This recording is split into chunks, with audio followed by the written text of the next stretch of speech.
స్వామీజీకి స్వాగతం సుస్వాగతం. చాలా film personalities interviews, audio release కార్యక్రమాలు చేసిన నాకు ఇలాంటి ఒక ఇంటర్వ్యూ చాలా కొత్త స్వామీజీ. సో ముందుగానే చెప్పేస్తున్నాను, నేనేమైనా తప్పుగా మాట్లాడితే మీరు క్షమించగలరు. సుమ తప్పు చేస్తుందని నేను ఎప్పుడు అనుకోను. సుమ కూడా తప్పులు చేస్తుంది చాలానే, మా అమ్మని అడగాలి. మేము జనరలీ ఇంటర్వ్యూల్లో ఒక క్వశ్చన్ అడుగుతూ ఉంటాము టు స్టార్ట్అప్, ఒక వార్మప్ క్వశ్చన్ లాంటిది అనుకోండి ఇది. మీరు ఈ ప్రొఫెషన్లో కాకుండా ఉండుంటే ఏ ప్రొఫెషన్లో ఉండేవాళ్ళని మేము యాక్టర్లను అడిగితే చాలామంది మేము డాక్టర్లను అవుతాం అంటూ ఉంటారు. మరి ఒక స్వామిని అడగొచ్చో అడగకూడదో తెలియదు, కానీ అడగాలనిపిస్తుంది మిమ్మల్ని. మీరు ఈ ప్రొఫెషన్లో కాకుండా ఉండుంటే ఏ ప్రొఫెషన్ ఎంచుకునేవారు? నాకంటే మా అమ్మ ఛాయిస్ ఎక్కువ నా మీద, మా అమ్మ ప్రభావం ఎక్కువ. నాకైతే వ్యక్తిగతంగా ఒక మంచి క్రికెటర్ని అవ్వాలని ఉండేది. మా అమ్మకైతే బిఫోర్ నేను ఈ సెయింట్లీ పాత్రలో రావడానికి ముందు ఆర్మీలో ఉండాలని, అంటే దేశానికి ఏదైనా చేయాలని ఆవిడకి చాలా ఉండేది. ఒక ఆర్మీ అని అంటే ఆవిడకి చాలా ప్రాణం. సో అలా ఉండాలని కోరుకునేది. సో బహుశా నేను ఆ రెండిట్లో I would have been chosen the path of cricket ఇది, బికాజ్ అది నా ప్యాషన్, నాకు బాగా నచ్చినటువంటిది, నేను బాగా ఇన్వాల్వ్ అయ్యింది అది. ఎన్నేళ్ల వరకు ఆడగలిగారు స్వామి, మీరు వెళ్ళగలిగారు ట్రైనింగ్? అంటే నా క్రికెట్ మీద ఉన్న మక్కువ ఎలాంటిదేనంటే, నేను 14 ఏళ్ల వరకు ఇంట్లో ఉండి తర్వాత ఆశ్రమాలకు వెళ్ళిన, ఆశ్రమంలో కూడా కర్రపుల్లలు పెట్టి క్రికెట్ బ్యాట్ తయారు చేసి అక్కడ స్వామీజీలతో కూడా ఆడించాను. ఈవెన్ మా గురువు గారు దయానంద స్వామీజీ కూడా ఆడారు నాతోటి.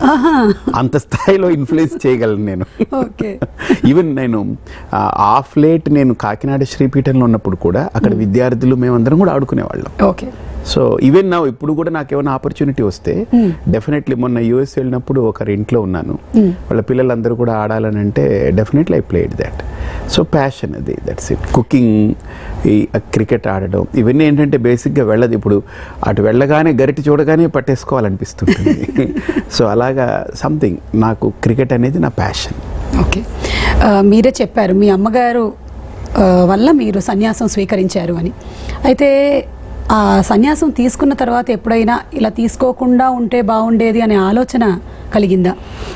అంటే సన్యాసము తీసుకున్న తర్వాత ఎప్పుడూ రాలేదు. అసలు సన్యాసానికి ప్రిపేర్ అయ్యానంటేనే నా నేచర్ ఏంటంటే బేసిక్గా ఒకటి, నేను స్ట్రాంగ్గా లోపల ఏ కన్ఫ్యూజన్ లేకుండా నమ్మగలిగితే నేను ప్రపంచాన్ని నమ్మించాలనుకోను. నాకు నేను కన్ఫర్మ్ చేసుకుంటే I don't need to worry about the world, ఎందుకంటే నేనే నా ప్రపంచం.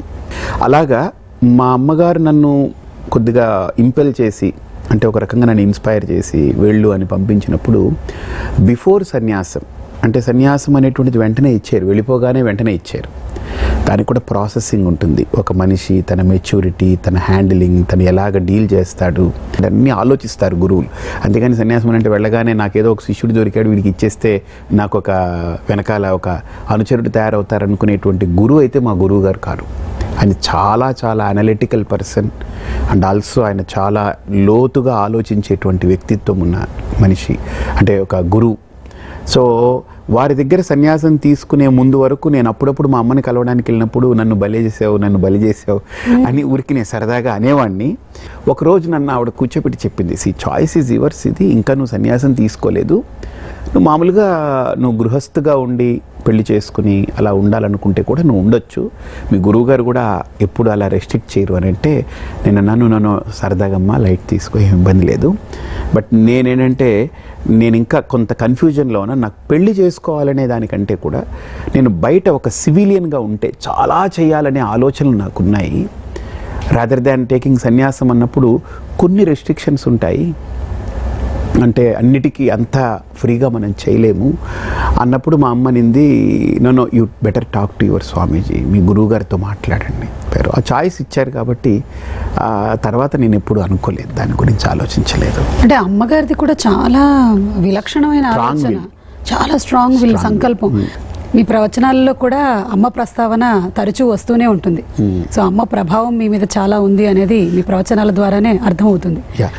బేసిక్గా సుమగారు, ఇప్పుడు మా అమ్మకి కళ్ళు కనపడకపోవడం, కళ్ళు పోవడం అనేది ఒక అన్ఫార్చునేట్ థింగ్ అయితే, నాకు ఒక అది ఫార్చునేట్గా అయింది. ఏంటంటే నేను ఎక్కువ ఆవిడతో ఉండవలసి రావడం. ఎందుకంటే కళ్ళు లేదు కాబట్టి ఒక డిపెండెన్సీ కావాలి. సో మా అమ్మ నన్ను పట్టుకునేది ఎక్కువగా. సో నన్ను ఎలా మార్చిందనంటే, ఒక అబ్బాయిగానే కాదు నువ్వు, నువ్వు నాకు ఒక అమ్మాయిలా కూడా నాకు హెల్ప్ చేయాలి అని ఆవిడ స్నానం చేసేటప్పుడు నన్ను దగ్గర పెట్టుకునేది. ఆవిడకి చీర నేను అందివ్వాలి, ఆవిడ స్నానం చేసిన తర్వాత బొట్టు పెట్టుకుంటే ఆవిడకి తెలియదు కదా నేను బొట్టు పెట్టాలి. సో మా ఇంట్లో బయట చిమ్మి నేను ముగ్గు వేయాలి. తర్వాత కూరగాయలు కొనుక్కొచ్చేటప్పుడు నన్ను తీసుకెళ్ళేది, నన్ను కూడా పెట్టుకుని తీసుకెళ్ళి ఎలా బార్గెయిన్ చేయాలని నేర్పింది, ఎలా కూరగాయలు కొనాలని నేర్పేది. అంటే ఎవ్రీ స్టెప్లో నేను మా అమ్మ దగ్గర నేర్చుకోవడానికి నాకు ఒక బెస్ట్ ఆపర్చునిటీ అంటే ఆవిడకి కళ్ళు పోవడం. అలా అనుకోకూడదు, కానీ ఆవిడ స్టాండ్ పాయింట్లో, మా అందరి స్టాండ్ పాయింట్లో కూడా అదొక అన్ఫార్చునేట్ థింగ్. సో అలాగ నేను మా అమ్మ దగ్గర ఉంటూ నేను చాలా నేర్చుకున్నాను. మా అమ్మకి జడేయడం నేర్చుకున్నాను. నేను ఎప్పుడు మా అమ్మని అడిగేవాడిని, ఈ 3 పాయలు తీస్తారు కదా, 2 కనిపిస్తాయి ఏంటి అల్లేటప్పుడు? మా అమ్మ అనేది వేస్తే నీకు తెలుస్తుంది అనేది. ఆ తర్వాత నేను ఆ పాయలు అల్లేటప్పుడు నాకు అర్థమైంది. ఆ ఎక్స్పీరియన్స్ ఉంది కాబట్టి నేను ప్రవచనం చెప్పేటప్పుడు గంగా యమున సరస్వతి అని ఉంటుంది, త్రివేణి సంగమం అని అంటారు. దాంట్లో అలహాబాద్ దగ్గర గంగ ఒక దగ్గర నుంచి వచ్చి మెర్జ్ అవుతుంది, యమున ఒక దగ్గర నుంచి వచ్చి మెర్జ్ అవుతుంది. అక్కడ నిలబెడతారు, సంకల్పం చేయిస్తారు. అక్కడ క్రింద మనకు సరస్వతి తగులుతూ ఉంటుంది కాళ్ళ దగ్గర. మనకు we can see that, really we can feel. అంటే అంతర్వాహిని సరస్వతి. అలాగనే నేను దాని ఎగ్జాంపుల్ ఎలా చెప్పానంటే, మా అమ్మతో అనుబంధంతో, ఆడవాళ్ళు ఇలా జడ వేసుకుంటారు, అప్పుడు బాగా దువ్వి 3 పాయలు తీస్తారు, అల్లేటప్పుడు 2 కనిపిస్తుంది, ఒక్కోటి కనపడుతుంది, అది అంతర్వాహిని, అది సరస్వతి పాయ. సో అలాగా నాకు మా అమ్మతో ఉన్న అనుబంధం ఏంటనంటే, నేను అంటే మామూలుగా ఈ భాషలో చెప్పాలంటే అమ్మ కూచి అని అంటారు కదా. సో అలాగా నేను I'm pet fir my mother. സ്വാമിയുടെ അടുത്ത് ഞങ്ങൾ തെലുങ്കിൽ സംസാരിച്ചാൽ തെലുങ്കിൽ പറയും, മലയാളത്തിൽ പറഞ്ഞാൽ മലയാളത്തിൽ പറയും, തമിഴിൽ കേട്ടാൽ തമിഴിൽ சொல்லுவீங்க. ఎప్పుడు వర్షానికి ఏమన్నా భాష ఉందా?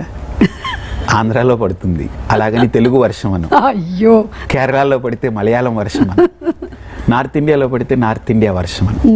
అలాగనే స్వామీజీగా ನಾನು ಮಲಯಾಳத்தில் ಸಂಸಾರಿച്ച, ತಮಿಳಿలో పేసినాలు, కన్నడ ಸ್ವಲ್ಪ ಸ್ವಲ್ಪ ಗೊತ್ತಾಯಿತು, తెలుగు మాట్లాడతాను, हिंदी में थोड़ा थोड़ा मैं बात कर सकता हूँ, I can speak in English too, Sanskrit भाषया अहं समीचीनं वदामि. స్వామికి కూడా వర్షం లాగే, nothing, wherever it drops out, అది అందరికీ ఇచ్చేస్తుంది తప్ప దానికి ఒక రీజను, దానికి ఒక రిలీజియను, దానికి ఒక రెస్ట్రిక్షన్స్, ఇవేవి నాకు తెలిసి ఒక సైంటికి ఉండవు. బౌండరీస్ లేవు. అంటే బౌండరీస్ అనే పెద్ద పదం ఆడను, కానీ చిన్న రెస్ట్రిక్షన్స్, ఆ మాత్రం రెస్ట్రిక్షన్స్ అనేవి ఐ డోంట్ కన్సిడర్ దట్. ఇప్పుడు స్వామీజీ అనగానే మీ వేషధారణ కానీ మీ అలవాట్లు కానీ సామాన్య మానవులకి భిన్నంగా ఉంటాయి. మమ్మల్ని వేరు చేసేవేంటి? జస్ట్ బట్టలు ఒక్కటే వేరు చేస్తాయనంటే మీరు బట్టలు వేసుకుంటే సరిపోతుంది, సో అయిపోలేరు. సో బేసిక్గా స్వామీజీ అని అంటే చాలామంది ఏమనుకుంటారంటే ఎక్కువసేపు పూజ, ఎక్కువసేపు అనుష్ఠానంలో గడపడం, లేదా ఎవరొచ్చినా ఎక్కువ ఇంటరాక్ట్ అవ్వకపోవడం, అందరినీ దూరంగా పెట్టడం బేసిక్గా అనుకుంటుంటారు. ఏదో కొంతమందితోటి రెస్ట్రిక్టెడ్గా మాట్లాడడం, ఎక్కువ మౌనంగా ఉండడం, ఇవన్నీ క్వాలిటీస్, ఇవన్నీ ఉండాలి. కానీ వీటితోటే ఒక స్వామీజీ అయిపోతారనుకోవడం నేనైతే ఐ డోంట్ ఫీల్ దట్. నేను మా గురువు గారిని చూస్తుంటాను, ఆయన పూజ తక్కువ చేస్తారు. ఆయన ఏంటనంటే మనుషుల్ని పూజిస్తాడు. ఆయన ఎవ్వరు వచ్చినా ఆయన దగ్గరికి ఆయన ఇలానే మాట్లాడతారు, ఏమ్మా భోజనం చేసావా, ముందు భోజనం చేసారా అంటారు. అంతేకాదు వచ్చిన తర్వాత ఒక వ్యక్తి ఆయన దగ్గరికి వెళితే ఏ కష్టాలతో వచ్చాడో, ఏ బాధలతో వచ్చాడో ఆయన ఏం చేయరు, మళ్ళీ ఆయనకి వేరే ఏం తెలియదు. ఎంత అద్భుతమైన కౌన్సిలింగ్ చేస్తారంటే ఆయన దగ్గరికి నమ్మి వచ్చిన వ్యక్తికి ఇంకా లైఫ్ టైం ఆ వ్యక్తి ఆయన వదిలిపెట్టరు. కాబట్టి నా దృష్టిలో what differs me and others అని అంటే, మిగతా వాళ్ళు జనరల్గానంటే, నేను మొన్న ఒక స్పీచ్లో ఒక మాట చెప్పాను. సో ఏంటనంటే, ఒక మనిషి అంటే నేను అవతల వాడు కష్టపడ్డా పర్లేదు, నేను సుఖంగా ఉండాలనుకుంటే శాడిజం. సుమ కూడా సుఖంగా ఉండాలి, నేను సుఖంగా ఉండాలనుకోవడం సోషలిజం. ఓకే, నేను కష్టపడ్డా పర్లేదు, అవతల వ్యక్తి సుఖంగా ఉండాలనుకోవడం హ్యూమనిజం. నేను అనుకోవడం ఈ హ్యూమనిజం అనేటువంటి టెండెన్సీ స్వామీజీలో ఎక్కువ ఉంటాయి. అది ఉంటేనే స్వామీజీ అవుతారు. మేము ఇంకా సోషలిజంలోనే ఉన్నాం స్వామి. చాలా గొప్పది, సోషలిజం చాలా మంచిది. రాదర్ దాన్ సాడిజం, సోషలిజం చాలా ఫార్ బెటర్. అది అందరిలోకి అబ్బడం కూడా చాలా కష్టం. ప్రతిదీ I don't differ from anybody. Nature wise మనల్ని చూస్తే నేను దేనికి వేరే కాను. ఎక్కడ వేరవుతుంది? ఎక్కడ ఒక సన్యాసి అనబడుతుంది, ఎక్కడ ఒక మహాత్మా అని పిలువబడుతుంది అని అంటే గుణాల్లోనే, వాళ్ళ ఆలోచనల్లోనే, వాళ్ళ దార్శనికతలో, వాళ్ళు చేయాలనుకునేటువంటి కార్యాలలో. వాళ్ళు దట్ డిఫర్స్. అది చేయకుండా ఉరికినే గుడ్డ వేసుకున్నాం అనుకోండి, it doesn't differ anything. Correct. So ఇదేదో ఉరికినే కప్పుకున్న గుడ్డ అవుతుంది. ఇందులో కూడా ఒక్కొక్క స్వాములు వారి పద్ధతులు వేరువేరుగా ఉంటాయి. మిమ్మల్ని చూసినప్పుడేమో మాకు ఒక రెవల్యూషనరీ స్వామి అనిపిస్తారు మీరు. అంటే రెవల్యూషనరీ అంటే కొట్టడానికి వచ్చినట్ట, లేకపోతే కొట్టడానికి వచ్చినట్టు కాదు, తిట్టడానికి వచ్చినట్టు కాదు. ఏదైతే నిజానిజాలు ఉన్నాయో వాటిని నిక్కచ్చిగా చెప్పేటువంటి విషయంలో, ఎక్కడైనా అన్యాయం జరిగినప్పుడు వెళ్ళి నిలబడి మాట్లాడే విషయంలో మీరు రెవల్యూషనరీ స్వామి కాదంటారా? అంటే దాని రెవల్యూషన్ అనక్కర్లేదు. స్వామీజీగా ఇప్పుడు పోలీసు ఉన్నారు, ట్రాఫిక్ రూల్స్ ఉన్నాయి, మనం దాటితే ఆయన ఆపుతాడు మనల్ని, ఆపి పక్కన నిలబడమంటాడు.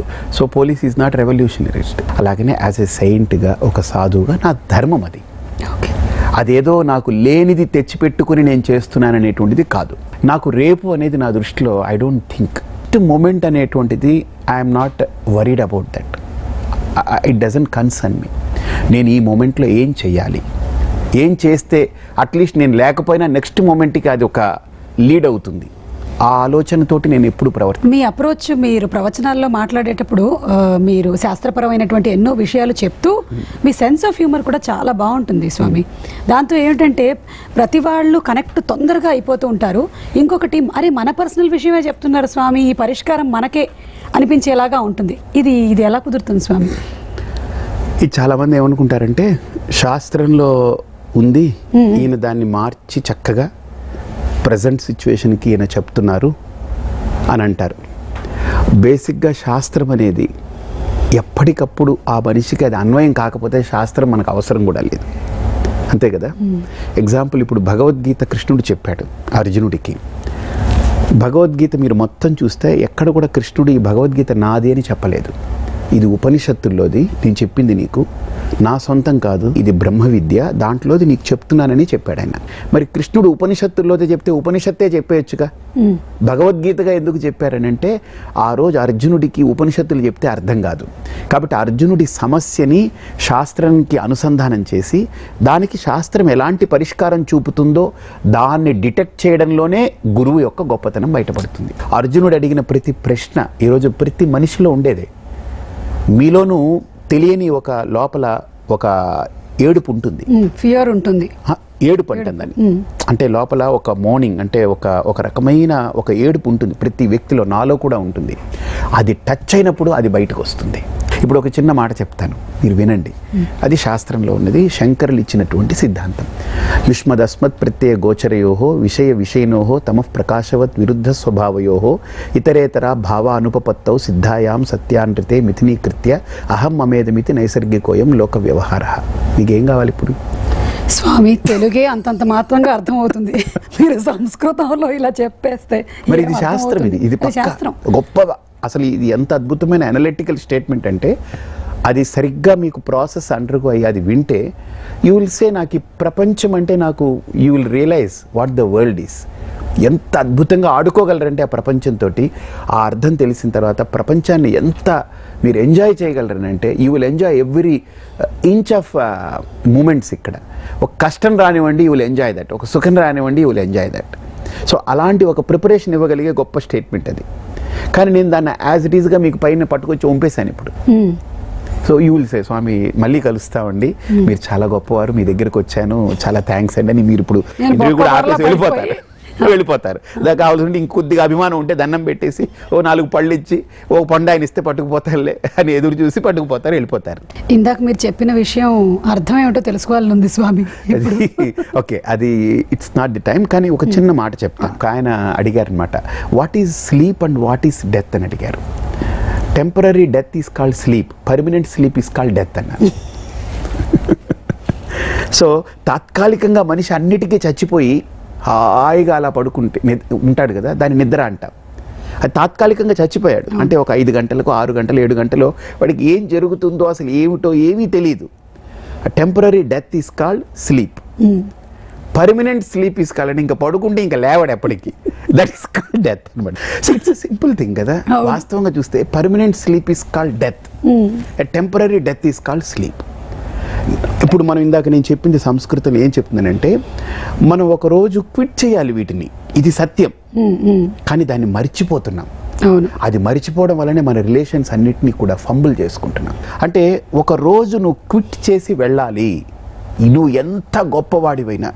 సో ఎవరు హూ ఈజ్ పర్మనెంట్ హియర్ ఒక్కటి ఆలోచన చేయండి. మనం అనుకుంటుంటాం ఇవన్నీ వేదాంతం అంటే ఇంప్రాక్టికల్ అంటాం, కానీ the most practical thing is Vedanta. నువ్వు ఒకరోజు పోతావు అబ్బాయి అని చెప్పగలిగేటువంటి ధైర్యంతో చెప్పగలిగే శాస్త్రం ఈ భూమి మీద ఏదైనా ఒకటి ఉందని అంటే అది వేదాంతమే.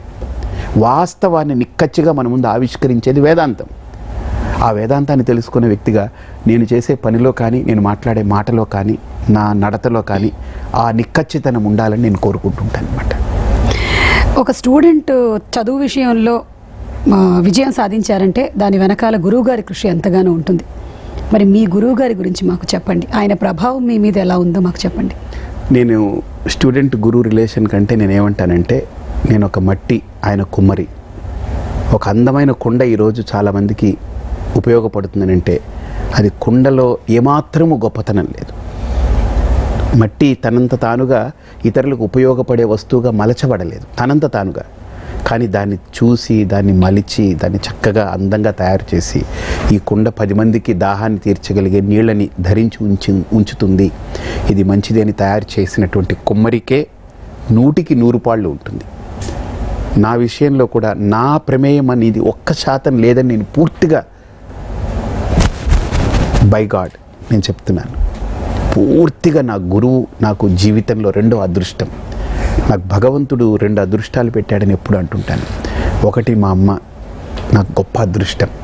నేను ఈరోజు ఇలా నిలబడడానికి కారణం ఆవిడ.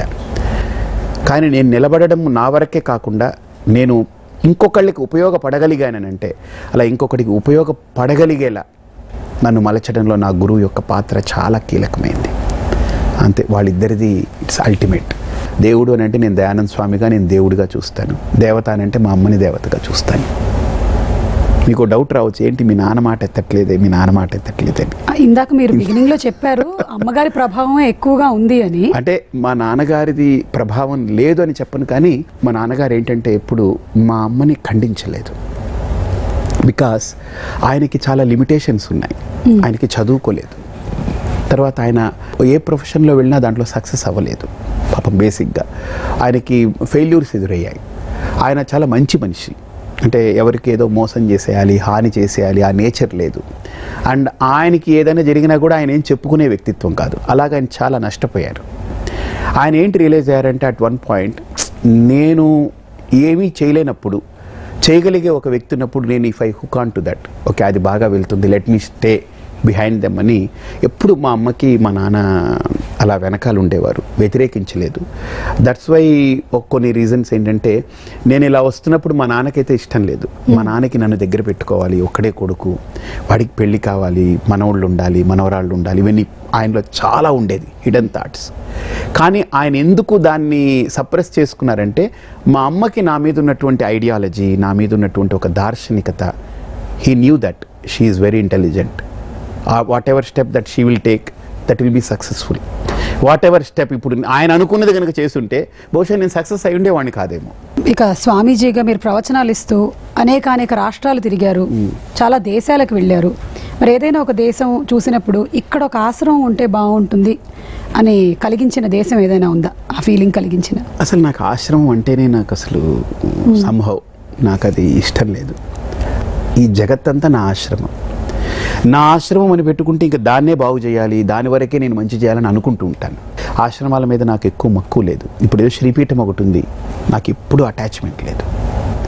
అమ్మవారు అక్కడ కొలువు తీరుంది, ఆవిడ కూడా అంతే. నాకు ఎప్పుడో మా అమ్మ ఎలాగో ఆవిడ మీద అటాచ్మెంట్ లేకుండా నన్ను ఇలా తయారు చేసిందో, అక్కడ నా అమ్మవారు కూడా ఆవిడ మీద ఏమాత్రం అమ్మగారు ఆశ్రమం మీద కూడా పెట్టకుండా నన్ను ఎప్పుడు బయటికి తరుగుతూ ఉంటుంది. I'm blessed in that, really speaking I'm blessed. That's why బహుశా నేను చాలా కార్యక్రమాలు టేకప్ చేసిన, ఎన్ని చేస్తున్నా నాకు ఆశ్రమము మనకొకటి ఉండాలి, నెవర్ మనకొకటి ఉండడం ఏంటి, మనమే ఒక దాంట్లో ఉన్నప్పుడు మళ్ళీ మనకొకటి ఉండడం ఏమిటి అనే ఒక ఆలోచన. మనమే గొప్ప నేచర్లో ఉన్నాం మనం, కదా.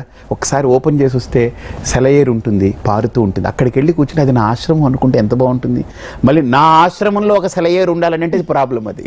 కానీ సెలయేరే నా ఆశ్రమం అనుకోగలిగితే గ్రేట్. ఒక చిన్న ఎగ్జాంపుల్ చెప్తాను. తిరుపతి ఆయన చైర్మన్గా చేశారు కనుమూరి బాపిరాజు గారు. బాపిరాజు గారు నాతోటి చెప్పారు, స్వామి ఇక్కడ తిరుపతి కొండ మీద అందరికీ ఆశ్రమాలు ఉన్నాయి, మఠాలు ఉన్నాయి, మీరు కూడా ఒకటి పెట్టాలి, శ్రీపీఠం పెట్టాలి ఒకటి, మీరు కొండ మీద ఉంటే బాగుంటుంది అది ఇది అన్నారు ఆయన. నేను అన్నాను, ఇప్పటి వరకు నేను తిరుపతి అని గుర్తుకొస్తే నాకు వెంకటేశ్వర స్వామి ఒక్కడే గుర్తుకొచ్చేవాడు, 7 కొండలు గుర్తుకొస్తున్నాయి. ఈ క్షణం నుంచి ఇది ఒప్పుకుంటే నాకు వెంకటేశ్వర స్వామి గుర్తుకురాడు, 7 కొండలు గుర్తుకురావు, నా పీఠం గుర్తుకొస్తుంది, చిన్నది 1000 గజాలు. దాంట్లో ఎవడేం చేస్తున్నాడో, ఎవడేం తినేస్తున్నాడో, ఎవడేం పడుతున్నాడో, ఎవడొచ్చాడో, ఎవడు పోయాడో, తిరుపతి అన్నప్పుడు అది గుర్తుకు రావడం పోయి ఇవన్నీ గుర్తుకొస్తే ఇంతకంటే ఇబ్బందికరమైనది ఏమన్నా ఉందా అండి? మీరంటే పాపం ఔదార్యంతో ఇవన్నీ చేస్తూ ఉన్నారు, కానీ నాకు అవగాహన రాహిత్యంతో దాన్ని అంగీకరించాను అనుకోండి, కౌపీన సంరక్షణార్థం ఆయాం పటాటోపహ అన్నట్టు ఆ 1000 గజాల గోచికి నేను ఇన్ని పేచీలు తెచ్చుకోవాలి. ఎందుకండి ఈ సమస్య? Why to have all this? నాకు వద్దండి అన్నాను. వాళ్ళిద్దరూ ఒక 15 నిమిషాలు నవ్వారు. నవ్వి మాకు చాలా బాగా అర్థమైందండి. గో సంరక్షణ గురించి మీరు చాలా స్ట్రెస్ చేస్తూ ఉంటారు.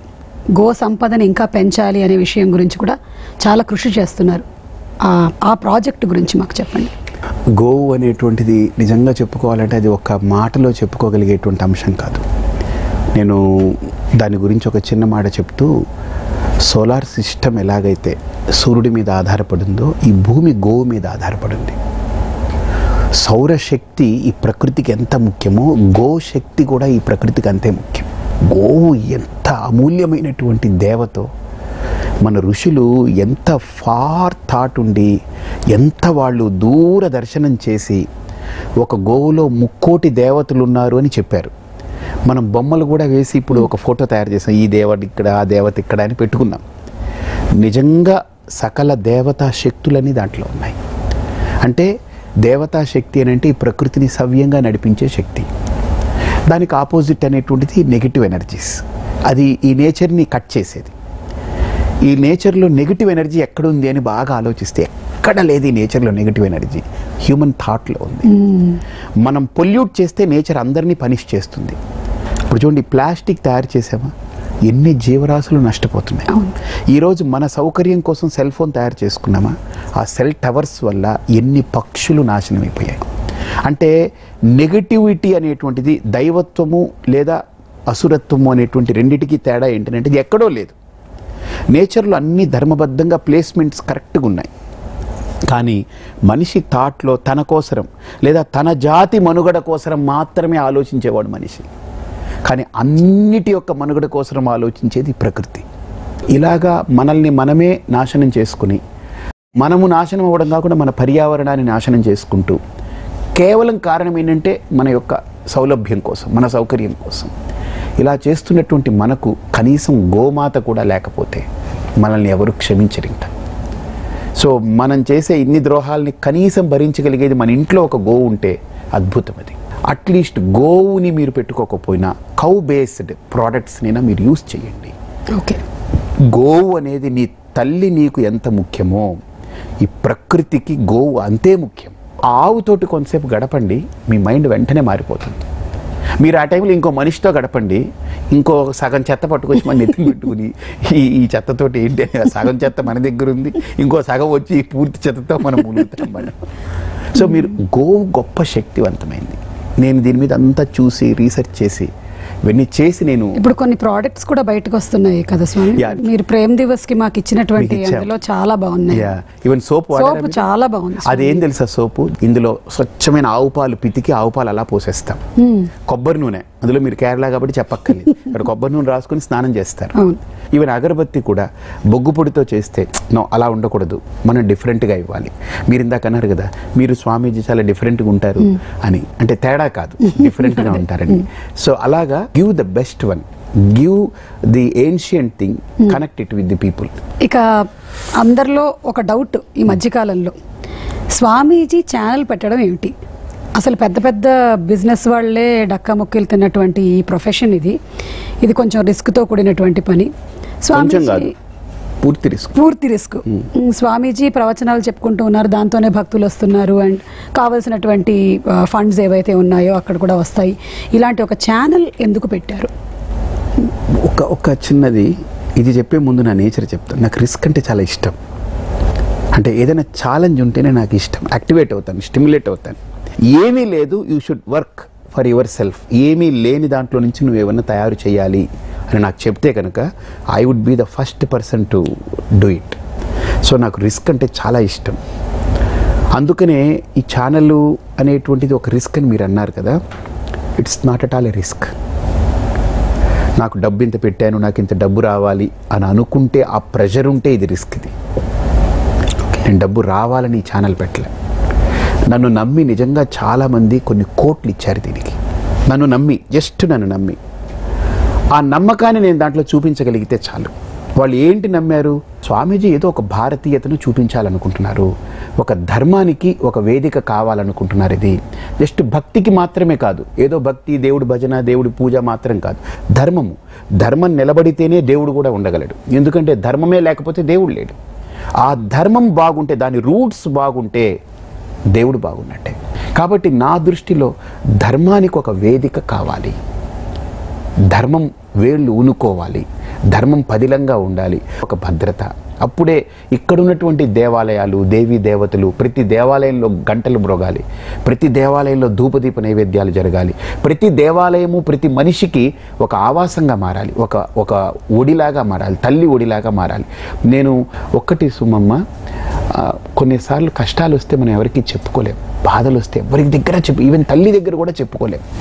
మనకు అప్పుడు ఒకటే సోర్స్ ఏం తెలుసా? దేవుడు. వెళ్ళి ఏడ్చుకుంటాం మనం. అంటే దేవుడు పరిష్కరిస్తాడా లేదా పక్కన పెడితే, మనం వెళ్ళి ఏడ్చేస్తాం. నిజంగా మీరు ఆర్తితో ఏడవండి, మీ ఏడుపుని ఆయన స్వీకరిస్తాడు, మీ ఆర్తిని టచ్ చేస్తాడని, దానికి పరిష్కారం ఇస్తాడు. మనం వెళ్ళి ఊరికినే అంతా బాగుండి శుభ్రంగా లైన్లో నిలబడి హాయ్ అనుకుంటూ పక్క వాళ్ళని పలకరించుకుంటూ అక్కడ దేవుడి దగ్గరికి కూడా వెళ్ళి ఒక దండం ఇలా పెట్టి బాగున్నావా అని మనం కూడా చాలా కోరికలు అడిగాం అనుకోండి, వాడు కూడా ఇలానే అంటుంటాడు, ప్లీజ్ స్టే దేర్ అంటాడు. మనం ఆర్తితో కనుక నాకు ఏమీ లేదు, నాకు ఏమిటి కష్టం, నన్ను నువ్వే కాపాడాలి అని నిజంగా ఒక ఆర్తితో ఏడవండి, ఖచ్చితంగా ఆ prayer will be answered. So నాకు అది అనుభూతి నా జీవితంలో. నేను ఒంటరిగా ఎన్నో అనుభవాలు పడ్డాను, కష్టాలు. నేను గంగ ఒడ్డున ఒంటరిగా ఉన్నప్పుడు మా అమ్మ నన్ను వెళ్ళిపోమన్నప్పుడు అసలు నాకు భాష రాదు, గురువు లేరు, ఎవరు దొరకలేదు. అసలు ఏంటి నా జీవితం ఏంటి, నేను ఎంత బాగుండేవాడిని ఒక్కడే కొడుకుని. అంటే నేను 14 ఏళ్ళప్పుడు ఎలా ఉన్నానో మీరు చూసుంటే, అసలు మా అమ్మని మీరే ఒక మాట అంటారు, ఎందుకమ్మా మీరు ఇన్నిలాగా తీసుకొచ్చారని అంటారు. మా అమ్మ ఎప్పుడూ ఒక మాట అనలేదు ఇంతవరకు.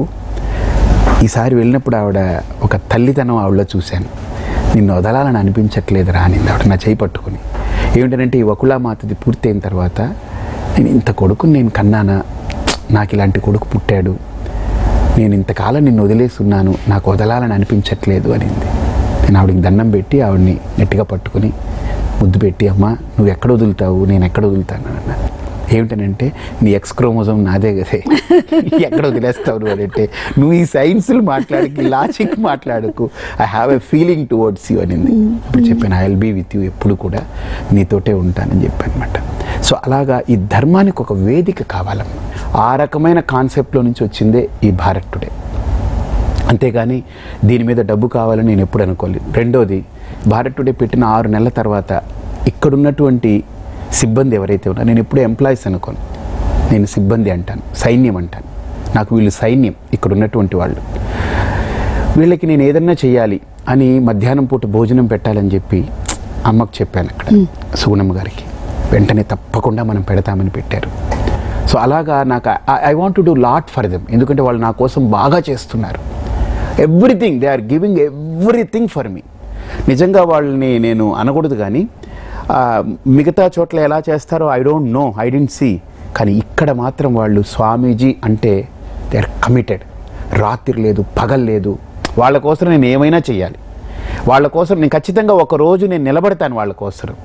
ఇప్పుడు అంతా నిలబడలేకపోవచ్చు, కానీ ఖచ్చితంగా వాళ్ళందరి కోసం.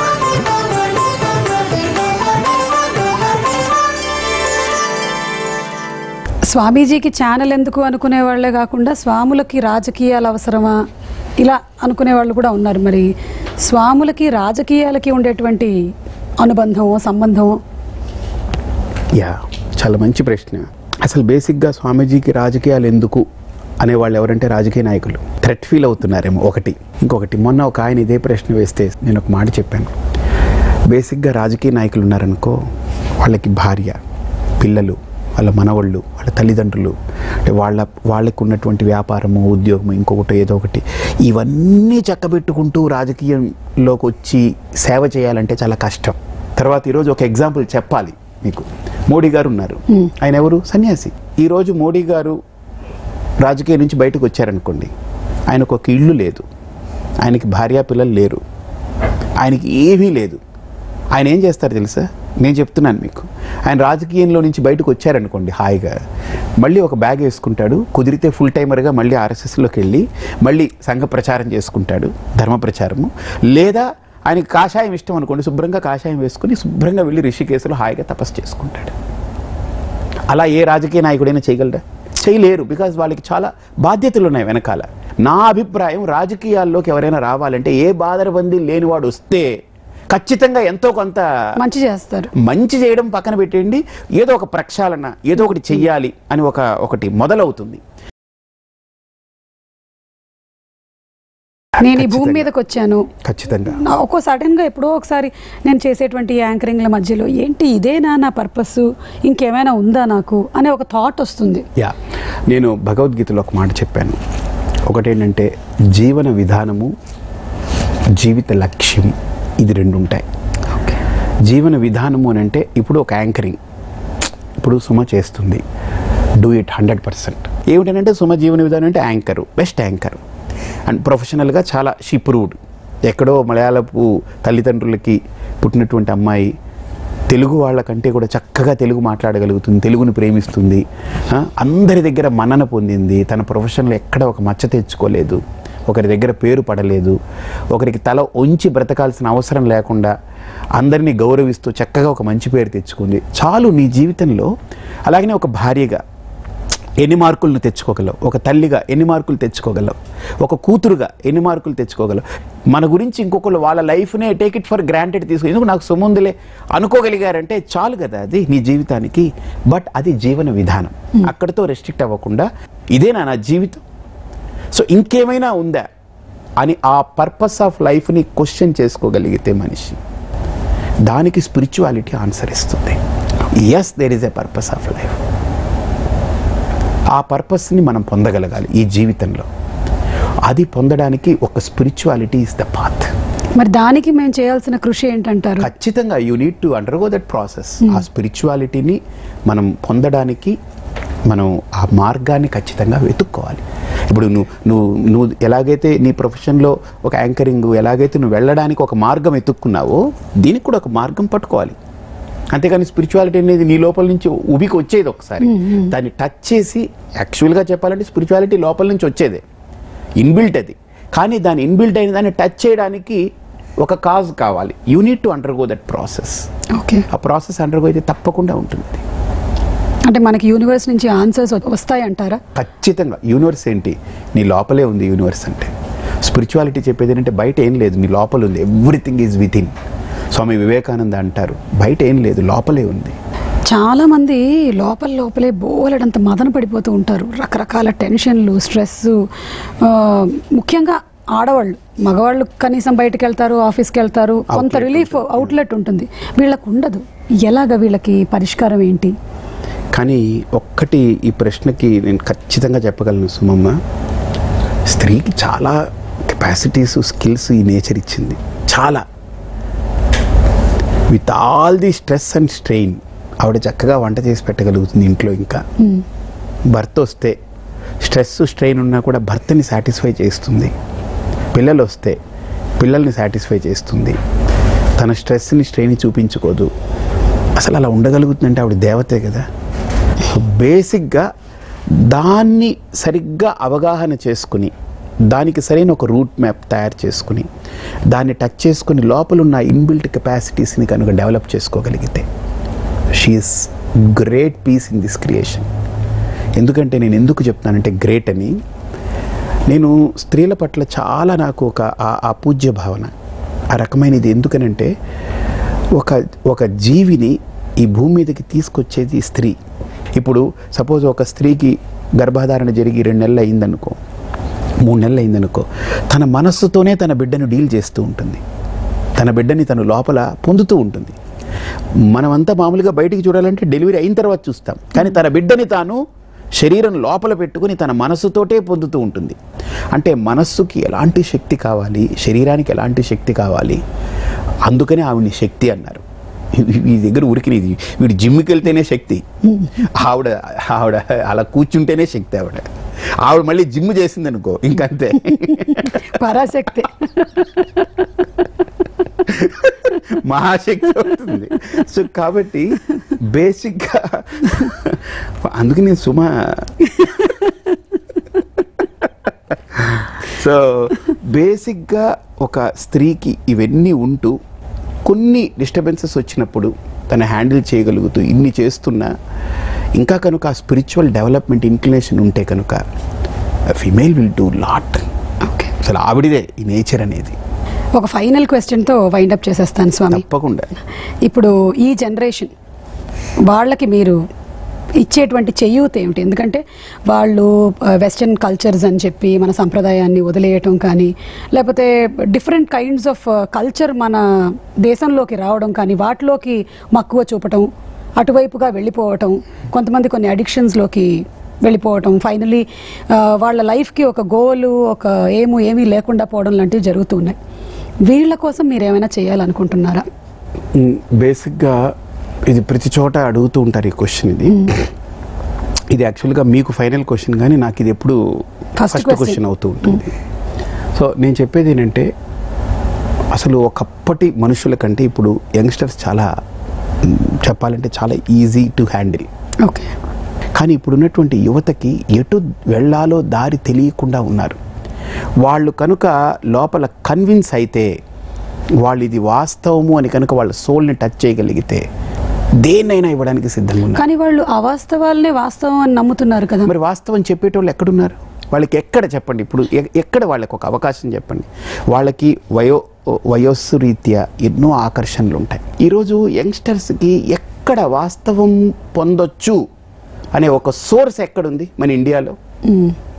సో కాబట్టి యంగ్స్టర్స్కి ఎక్కడ సత్యం దొరుకుతుంది, ఎక్కడ వాస్తవికత లభిస్తుంది అని మీరు ఆలోచన చేస్తే వాళ్ళకి ఎక్కడ దొరికే ప్రదేశం లేదు. రెండోది, వాళ్ళ ఏజ్ కూడా దానికి అట్రాక్ట్ అవ్వదు.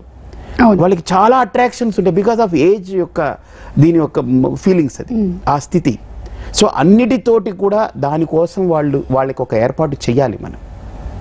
ఈరోజు మీరు అనుకుంటున్నారు వకుళామాత దానికి నా వెనక నడిచినటువంటి వేలాది మందిలో 75% యంగ్స్టర్స్ నడిచారు, ఆడపిల్లలు. నేను ఒక యూనివర్సిటీకి వెళ్ళాను, పద్మావతి యూనివర్సిటీకి. అక్కడ ఆడపిల్లలందరూ ఉంటే ఒక 1 అవర్ టాక్ ఇచ్చాను. ఆ రోజు ఒక 2000 మంది పిల్లలు కూర్చున్నారు. ఈవినింగ్ 7:30కి వెళ్ళాను. వెళితే నేను స్పీచ్ అంతా అయిన తర్వాత, నేను వకుళామాత అని చూడట్లేదు, నాకు 2000 మంది వకుళామాతలు కనిపిస్తున్నారు ఇక్కడ అన్నాను.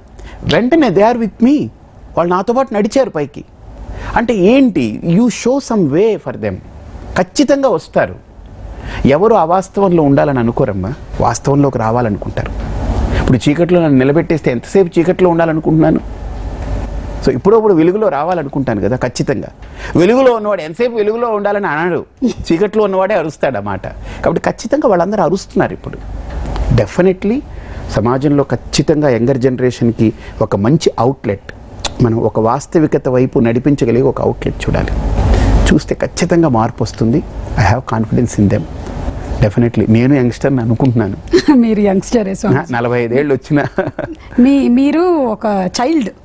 బాలముసలి. మీతో వర్క్ చేసిన అందరూ స్టాఫ్ అందరూ చెప్తూ ఉంటారనమాట, యు ఆర్ అ చైల్డ్.